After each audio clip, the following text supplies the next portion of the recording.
మన పల్లెటూళ్ళలో ఎవరైనా ఒక అమాయకపు ఆడపిల్లని మాయమాటలు చెప్పి మోసం చేస్తే ఊరంతా ఒకటే ఆ మోసగాన్ని ఎలా నిలదీస్తారో అండి. అలాగే మన దేశవ్యాప్తంగా జరుగుతున్న ఒక పెద్ద మోసం గురించి ఈరోజు మనం మాట్లాడుకోబోతున్నాం. ఆ మోసం పేరు ప్రేమ ముసుగులో వల. దీన్నే వాళ్ళ భాషలో చెప్పాలంటే లవ్ జిహాద్ అంటారండి. అసలు ఈ వలలు ఎలాంటి వాళ్ళు పడుతున్నారు? ఈ వల విసిరే వాళ్ళ వెనుక ఉన్న కుట్ర ఏంటి?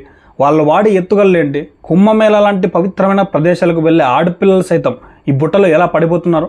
ఈ విషయాలను చాలా వివరంగా చెప్పుకుందాం. తీరిగ్గా కూర్చుని మొత్తం వినేయండి. సో ముందుగా మనం కుంభమేళ వ్యవహారం గురించి మాట్లాడుకుందాం. కుంభమేళ అంటే మన దేశంలో జరిగే ఒక అతిపెద్ద పవిత్రమైన జాతర కదండి. ఎంతో భక్తి శ్రద్ధలతో కోట్లాది మంది జనాలు అక్కడికి వస్తారు. ఆ జాతరలో మోనాలిసా భోంస్లే అనే ఒక మహారాష్ట్ర ఆడపిల్ల అండి ఎంతో సందడి చేసింది. ఆమె చూడడానికి చాలా ఆకర్షణీయంగా ఉండడంతో అక్కడ అందరి దృష్టిని ఆకర్షించింది, మంచి గుర్తింపు కూడా తెచ్చుకుంది. అంత పవిత్రమైన ప్రదేశంలో అంత భక్తిభావంతో ఉన్న ఆ పిల్ల కేవలం 6 నెలలు తిరిగేసరికి ఏమైపోయిందో తెలుసా అండి? ఫేస్బుక్ ద్వారా ఒక ఫర్మన్ అనే పరమతస్థుడితో పరిచయం పెంచుకుంది. ఆ పరిచయం కాస్త వలుపుగా మారి ఇప్పుడు ఆ పిల్ల మహారాష్ట్ర వదిలేసి ఏకంగా కేరళ రాష్ట్రంలోని తిరువనంతపురం వెళ్ళిపోయింది. అక్కడ పోలీసుల దగ్గరికి వెళ్ళి నా సొంత కుటుంబ సభ్యుల నుండి నాకు ప్రాణహాని ఉంది, నేను ఇక్కడ ఈ ఫర్మాన్తో పెళ్లి చేసుకోబోతున్నాను కాబట్టి నాకు రక్షణ కల్పించండి వేడుకుంటుంది. ఒక గుడిలో పెళ్లి చేసుకున్నామని చెబుతున్నారు, కానీ అసలు ఒక పరమతస్థుడు మన గుడిలో ఎలా పెళ్లి చేసుకుంటాడండి? ఇదంతా వింటుంటే నవ్వాళ్ళు ఏడవాళ్ళు కూడా అర్థం కాని పరిస్థితి. మన ఊళ్ళో ఒక సామెత ఉంది చూసారా? కత్తి తీసుకెళ్ళి గుమ్మడికాయ మీద వేసిన, గుమ్మడికాయ తీసుకెళ్ళి కత్తి మీద వేసిన తెగేది మాత్రం గుమ్మడికాయ కదా. అలాగే ఈ ప్రేమ వ్యవహారంలో మోసపోయేది నష్టపోయేది కేవలం మన ఆడపిల్లలే. అసలు ఈ పరమతస్థులు ఎత్తుగలు ఎలా ఉంటే మీరు జాగ్రత్తగా గమనించాలండి. వాళ్ళ ప్రార్థన మందిరాల్లో వాళ్ళ మత పెద్దలు వీళ్ళకి ఒక రకమైన శిక్షణ ఇస్తారు. ఆ శిక్షణ ఏంటంటే ఈ భూమి మీద నువ్వు ఎలాంటి పాపమైనా చేయి, దొంగతనాలు చేయి, దోపిడీలు చేయి, మోసాలు చేయి, కానీ ఒక హిందూ ఆడపిల్లను మాయమాటలు చెప్పి మన మతంలోకి మార్చుకుని వస్తే నీ పాపాలన్నీ కడిగి వేయబడతాయి, పైనున్న దేవుడు నిన్ను క్షమించి నేరుగా స్వర్గానికి పంపిస్తాడని నూరిపోస్తారండి. అంటే వాళ్ళ దృష్టిలో దేవుడు అంటే ఒక పవిత్రమైన శక్తి కాదండి, వాళ్ళ గుంపుకు ఒక నాయకుడు లాంటి వాడు. ఆ నాయకుడు మెప్పు పొందడం కోసం ఒక అమాయకపు హిందూ పిల్లలను మోసం చేసండి, మతం మార్చి బహుమతిగా ఇస్తే చాలు వీళ్ళు చేసే నీచమైన పనులన్నిటికీ క్షమాపణ దొరుకుతుందని వాళ్ళు బలంగా నమ్ముతున్నారు. ఇలాంటి మాయమాటలతోనే మన పవిత్రమైన కుంభమేళలో తిరిగిన ఆ మోనాలిసా కాస్త ఇప్పుడు మోనాలిసా బేగంగా మారిపోయింది. 6 నెలల కిందట మొదలైన ఈ పరిచయం అండి ఆమెను పూర్తిగా బుట్టలో పడేసింది. ఆమె మెదడును ఎంతలా కడిగేశారంటే ఇప్పుడు ఎవరైనా బుద్ధులు చెప్పినా ఆమె వినే స్థితిలోనే లేదు.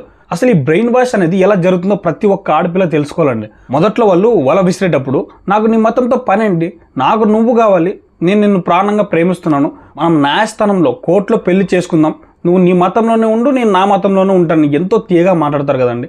ఆ మాటలకు మన ఆడపిల్లలు కరిగిపోయి వాళ్ళు చెప్పినట్టే న్యాయస్థానంలో పెళ్లి చేసుకుంటారు. న్యాయస్థానంలో పెళ్ళైన తర్వాత అసలు కథ ఇక్కడే మొదలవుతుందండి. చూడు, మన పెళ్ళికి మా ఇంట్లో వాళ్ళు మా బంధువులు ఒప్పుకోవడం లేదు, వాళ్ళ కోసం కేవలం ఒక చిన్న తంతులాగా మన మత పద్ధతిలో కూడా పెళ్లి చేసుకుందాం, దాంతో అందరి నోళ్ళు మూయించవచ్చు అని నెమ్మదిగా నచ్చ చెప్తారు. మన ఆడపిల్లలు అప్పటికే వాళ్ళ వల్ల పడిపోయి ఉంటారు కదండి. అత్తమామల మధ్య ఉంటున్నప్పుడు ఆ మానసిక ఒత్తిడి తట్టుకోలేక సర్లే ఎలాగో పెళ్ళి అయిపోయింది కదా, ఈ తంతు కూడా చేస్తే పోలే అని ఒప్పుకుంటారు. తీరా ఆ పెళ్లి పీటల మీద కూర్చొనే సమయం వచ్చేసరికి పెళ్లి జరగాలంటే ముందు నువ్వు ఈ వాక్యం కల్మా చదవాలి, ఇది మా ఆచారం అని చెప్పి ఆ పిల్ల చేత వాళ్ళ మత ప్రార్థనని చదివిస్తారు. ఆ క్షణంలోనే ఆ పిల్లకి తెలియకుండా ఆమె మతం మారిపోతుంది. వాళ్ళ పత్రం నికాస్ నామా, సో దీని మీద సంతకం పెట్టేస్తుంది అనమాట. ఒక్కసారి ఆ పత్రం మీద సంతకం పడిందంటే ఇక ఆమె జీవితం వాళ్ళ చేతుల్లో బందీ అయిపోయినట్టే అండి. ఆ తర్వాత ఆమె కేవలం ఒక భోగ వస్తువులా మిగిలిపోతుంది. దీనికి ఒక ప్రత్యక్ష ఉదాహరణ మొన్నటికి మొన్న అండి పూణే నగరంలో జరిగింది. సయాలి సూర్ అనే ఒక మహారాష్ట్ర నటిమని, సినిమాలో ఎంతో మంచి భవిష్యత్తు ఉన్న పిల్ల అండి. అలాగే ఒక పరమతస్తుని వల్ల పడింది. అతన్ని గుడ్డగా నమ్మి పెళ్లికి సిద్ధపడింది అనమాట.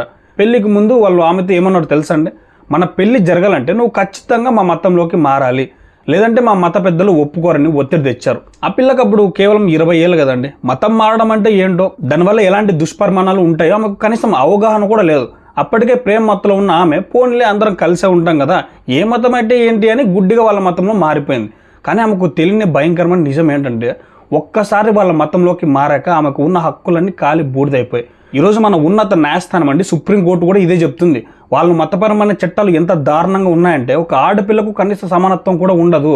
దేశం మొత్తం ఉమ్మడి పౌర చట్టం యూసీసీ వస్తే తప్ప ఈ ఆడపిల్లకు న్యాయం జరగదని కోర్టులు సైతం మొత్తుకుంటున్నాయి. వాళ్ళ చట్టాల ప్రకారం మగవాడు ఎప్పుడంటే అప్పుడు ఎలాంటి కారణం లేకుండా భార్యను వదిలించుకోవచ్చండి. గతంలో 3 సార్లు విడాకులని చెబితే చాలు బంధం తెగిపోయేది. ఇప్పుడు దాన్ని చట్ట వ్యతిరేకం చేసినా వాళ్ళు వేరే ధరలు వెతుక్కున్నారు. నెలకు ఒకసారి చెప్పినా 3 నెలల పాటు అలా చెబితే చాలు విడాకులు మంజూరు అయిపోతాయి. దీనిలో సాక్షులు ఉంటారు, కానీ ఆడపిల్లకు ఏ మాత్రం హక్కు ఉండదండి. అదే ఆడపిల్లలు విడాకులు కావాలని కోరుకుంటే వాళ్ళ మత పెద్దలు కాజీ దగ్గరికి వెళ్ళి ఎన్నో కష్టాలు పడాలి. 99% వాళ్ళు ఆడపిల్లలకు విడాకులు ఇవ్వరండి. ఇదంతా ఒక పెద్ద ఊబి అండి. ఆ సయాలీశ్వరని నటిమని వాళ్ళ ఇంట్లో ఎన్నో నరకయాతనను అనుభవించి ఎన్నో చిత్రహింసలకు గురై చివరకు తన 4 పిల్లలతో సహా తిరిగి మన మాతృ మతంలోకి అంటే హిందూ మతంలోకి వచ్చేసింది. మొన్ననే పత్రికా సమావేశం పెట్టి తన బాధ అంతా పంచుకుంది. ఆమెకు నేను 2 చేతులతో దండం పెడుతున్నాను అండి. ఎందుకంటే తను తిరిగి రావడమే కాకుండా తన 4 పిల్లలను కూడా తీసుకొచ్చి వాళ్ళని హిందూ ధర్మంలోకి చేర్చింది. అక్కడ ఆమె పడిన కష్టాలు, ఆ క్రూరమైన పద్ధతులు చూశాక ఆ మతం ఆడవాళ్ళకు ఎంత మాత్రం సురక్షితం కాదని ఆమెకు కనువిప్పు కలిగింది. కానీ ఈ మాటలు వింటున్న మిగతా ఆడపిల్లలు ఎప్పుడు కలుదేస్తారండి? నా ప్రేమ వేరు, నా ప్రియుడు వాళ్ళ లాంటి వాడు కాదని, నన్ను ప్రాణంగా ప్రేమిస్తున్నాను, నా కోసం ప్రాణాలు ఇస్తాడని గుడ్డిగా నమ్మే అమాయక పిల్లలరా, ఒక్కసారి నేను చెప్పే మాటలు వినండి. వాడు మిమ్మల్ని నిజంగా అంత ప్రాణంగా ప్రేమిస్తున్నాడు ఒకసారి పరీక్షించి చూడండి. నీకు నా మీద అంత ప్రేమే ఉంటే నువ్వు నా మతంలోకి మారిపో, హిందువుగా మారిపోయిన ఒక మాట అడిగి చూడండి. అప్పుడు వాడు అసలు రంగు బయటపడుతుంది. వాడు మిమ్మల్ని ప్రేమిస్తున్నాడా, లేక తన మత పెద్దల దగ్గర మెప్పు పొందడానికి, స్వర్గంలో స్థానం సంపాదించుకోవడానికి మిమ్మల్ని ఒక పావలాగా వాడుకున్నాడా? సో ఇవన్నీ మీరు స్పష్టంగా అర్థమవుతుంది అనమాట. వాళ్ళ దృష్టిలో మీరు ఒక బ్యాంక్ ఖాతా లాంటి వాళ్ళండి. ఒక హిందూ పిల్లను మోసం చేసి మతం మారిస్తే వాళ్ళ దేవుడి దగ్గర వాళ్ళ ఖాతాలో పుణ్యం జమ అవుతుందని వాళ్ళ నమ్మకం. ఆ తర్వాత మిమ్మల్ని కొట్టినా, చంపినా, వదిలేసినా వాళ్ళకు పాపం అంటదని, వాళ్ళు నేరుగా స్వర్గానికి వెళ్ళిపోతారని వాళ్ళ మూర్ఖపు నమ్మకం అండి. దయచేసి నిజాన్ని గ్రహించండి. ప్రేమ మత్తులో పడి జీవితాన్ని నాశనం చేసుకోకండి. కేరళలో జరిగిన భయంకరమైన సంఘటన ఆధారంగా వచ్చిన కేరళ స్టోరీ అనే చలనచిత్రం ప్రతి ఒక్క ఆడపిల్ల ఖచ్చితంగా చూడాలి. 14 ఏళ్ళ వయసున్న ప్రతి హిందూ ఆడపిల్ల ఈ కథలు చూసి ఈ నరభక్షకుల ముఠ నుండి ఎలా తప్పించుకోవాలో తెలుసుకోవాలి. కొంతమంది ఆడపిల్లలు మోసపోయి ఏమంటారో తెలుసా అండి? వాడు మోహిత్ అని చెప్పాడు, ముస్లిం అని నాకు తెలియదు, అబద్ధం చెప్పి నన్ను మోసం చేశాడు అంటారు. మన ఊళ్ళో ఒక సామెత ఉంది కదండి, కళ్ళు మూసుకొని పాలు తాగే పిల్లని చూసి ఎవరైనా నమ్ముతారా అని. సో మీరు ఒకరితో ప్రేమలో పడి శారీరకంగా దగ్గరయ్యాక కూడా వాడి అసలు రూపం ఏంటో, వాడి మతం ఏంటో తెలియదంటే అది ఎవరు నమ్మించడానికండి? ఒక పరమతస్థుడి శారీరక గుర్తులు ఎలా ఉంటాయి కనీస అవగాహన కూడా లేదండి మీకు. మిమ్మల్ని మీరు మోసం చేసుకోవడం ఆపండి. ఇంకా నిజాన్ని ధైర్యంగా ఒప్పుకోండి. అదొక నరభక్షకుల ముఠ. వీళ్ళ పవిత్ర గ్రంథంలో ఆడవాళ్ళను కేవలం ఒక యుద్ధ ప్రాతిపదికన, ఒక దొరికిన ఆస్తిగా అంటే మాల్య గమినత్ అంటే దోచుకున్న వస్తువుగా చూస్తారు. వాళ్ళు మిమ్మల్ని కేవలం వాడుకోవడానికి, దోచుకోవడానికి, నాశనం చేసి వదిలేయడానికి వస్తారు. వాళ్ళకు మీ మీద ఏమాత్రం ప్రేమ లేదండి, గౌరవం లేదు. అందుకే తల్లులారా, చెల్లెళ్ళారా, ఈ మోసగాళ్ళ పట్ల అత్యంత అప్రమత్తంగా ఉండండి. వాళ్ళ తీయని మాటలకు, మాయావేశాలకు మోసపోయి మీ బంగారు భవిష్యత్తును చేతులారా నాశనం చేసుకోకండి. మన ధర్మాన్ని, మన సంస్కృతిని కాపాడుకుందాం, మన ఆత్మ గౌరవాన్ని కాపాడుకుందాం. ఎవరైనా మీ దగ్గరకు ప్రేమ పేరుతో వస్తే 100 సార్లు ఆలోచించండి. వాడు అసలు ఉద్దేశం ఏంటో కనిపెట్టండి. ముందు జాగ్రత్త మనకు అసలైన శ్రీరామ రక్ష. ఈ ముచ్చటంతా మీకు స్పష్టంగా అర్థమైందని అనుకుంటున్నా. ఈ వీడియోలో చెప్పిన నిజాన్ని వినడానికి చేదుగా ఉన్నా కూడా ఇవే పచ్చి వాస్తవాలు. ఈ సమాచారాన్ని కేవలం మీ దగ్గర ఉంచుకోకుండా మీ ఇంట్లో ఉన్న ఆడపిల్లలకు, మీ బంధుమిత్రులకు కూడా తెలియజేయండి. మన ధర్మాన్ని కాపాడుకోవడం మనందరి బాధ్యత. ఈ ముచ్చట కనుక మీకు నచ్చితే ఖచ్చితంగా ఒక లైక్ కొట్టండి. మన ఛానల్ని వెన్నంటే ఉండండి. ఇంకా ఎంతో ఆసక్తికరమైన విషయంతో మళ్ళీ మీ ముందుకు వస్తా. అప్పటి వరకు జాగ్రత్త అండి. జై హింద్, జై భారత్.